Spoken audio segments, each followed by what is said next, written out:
Hyderabad కూకట్పల్లిలోని Ananya hospital డాక్టర్ల నిర్లక్ష్యం రోగి ప్రాణం తీసిందంటూ మృతుడి కుటుంబీకులు బంధువులు ఆందోళనకు దిగారు. మృతదేహంతో హాస్పిటల్ ఎదుట ధర్నాకు దిగడంతో పాటు కూకట్పల్లి పోలీస్ స్టేషన్లో ఫిర్యాదు చేశారు.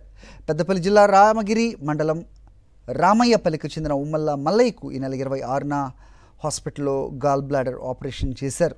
ఆపరేషన్ తర్వాత కడుపు నొప్పి తీవ్రంగా ఉందని పేషెంట్ మల్లయ్య చెప్పినా డాక్టర్స్ పట్టించుకోలేదని, పైగా ఆపరేషన్ తర్వాత నొప్పి రావడం కామన్ అని చెప్పారని కుటుంబీకులు తెలిపారు. మల్లయ్య పదే పదే కడుపు నొప్పి అని చెప్పడంతో డాక్టర్స్ చిరాకు పడ్డారని, అదే నొప్పితో ఇవాళ తెల్లవారుజామున 4 గంటలకు ప్రాణాలు కోల్పోయారని వారు చెబుతున్నారు. అయితే గుండెపోటు కారణంగా చనిపోయాడని, తమకేం సంబంధం లేదని హాస్పిటల్ యాజమాన్యం అనడంతో మృతుడి కుటుంబీకులు బంధువులు ఆగ్రహం వ్యక్తం చేశారు. మల్లయ్య మృతదేహంతో హాస్పిటల్ ఎదుట ఆందోళనకు దిగారు. నిర్లక్ష్యం వహించిన డాక్టర్స్పై చర్యలు తీసుకోవాలని కూకట్పల్లి పిఎస్లో ఫిర్యాదు చేశారు.